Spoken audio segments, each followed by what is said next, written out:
നമ്മളെ കുട്ടിക്കാലം എത്രത്തോളം നമ്മളെ ഷേപ്പ് ചെയ്യാൻ ഹെൽപ്പ് ചെയ്യുന്നുണ്ട്? ഫ്രോയിഡിൻ്റെ തിയറികളിൽ പറയുന്നത്, നമ്മുടെ ഫ്രോയിഡ് എന്നല്ല ഏതൊരു സൈക്കോളജിസ്റ്റ് നോക്കിയാലും ചൈൽഡ്ഹുഡ് എന്ന് പറയുന്നത് നമ്മുടെ എല്ലാം തന്നെയാണ്. സൈക്കോ അനാലിസിസ് തിയറികളൊക്കെ നോക്കിയാലും യുവർ ചൈൽഡ്ഹുഡ് ഷേപ്സ് എവറിത്തിങ്.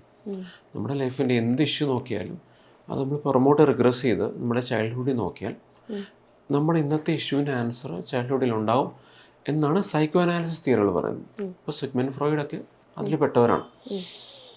അപ്പോൾ നമ്മുടെ കയ്യിൽ എന്താണോ ഇല്ലാത്തത്, അല്ലെങ്കിൽ നമുക്ക് എന്താണോ കിട്ടാതെ വന്നത്, അതാണ് നമ്മൾ മറ്റുള്ളവരിൽ അന്വേഷിക്കുക. അപ്പം ചെറുപ്പത്തിൽ എനിക്ക് കിട്ടാതെ വന്ന വാലിഡേഷൻ. ഇപ്പം നമ്മൾ ഈ സൈക്കോ തെറാപ്പികളൊക്കെ എടുത്ത് നോക്കിയാൽ ഈ മനുഷ്യർക്ക് സെൽഫ് വർത്ത് എന്ന് പറഞ്ഞ കൺസെപ്റ്റ് ഉണ്ട്. ഞാൻ എനിക്ക് കൊടുക്കുന്ന വാല്യൂ, പിന്നെ സെൽഫ് ഇമേജ് ഉണ്ട്. എനിക്ക് എന്നെക്കുറിച്ച് തന്നെയുള്ള ഇമ്പ്രഷൻ. നമ്മുടെ സെൽഫ് ഇമേജിനെ ഡിസൈഡ് ചെയ്യുന്നത് ചെറുപ്പം മുതൽ നമ്മുടെ ലൈഫിൽ നമുക്ക് വേണ്ടപ്പെട്ട ആൾക്കാർ നമുക്ക് തന്ന അംഗീകാരമാണ്.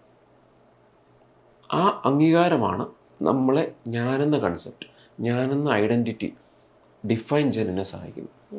അപ്പോൾ എനിക്ക് കിട്ടേണ്ട അംഗീകാരം എനിക്ക് കിട്ടാതെ വരുമ്പോൾ what I am myself today is not what I am suppose to B.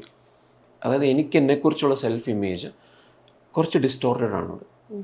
So ആ സെൽഫ് ഇമേജ് ശരിയാക്കണമെങ്കിൽ എനിക്ക് കിട്ടാതെ വന്ന വാലിഡേഷൻ എനിക്ക് മറ്റുള്ളവരിൽ നിന്ന് പിടിച്ചു വാങ്ങിയാലേ പറ്റും. ആ പിടിച്ചു വാങ്ങുന്നതിൻ്റെ ഭാഗമാണ് ദാറ്റ് ഞാൻ ചെയ്യുന്ന കാര്യങ്ങളെല്ലാം I should be appreciated, I should be validated, I should be accepted. അപ്പം അത് കിട്ടുന്നതിനും വരെ അവരതിനുവേണ്ടി പൊരുതിക്കൊണ്ടേയിരിക്കും.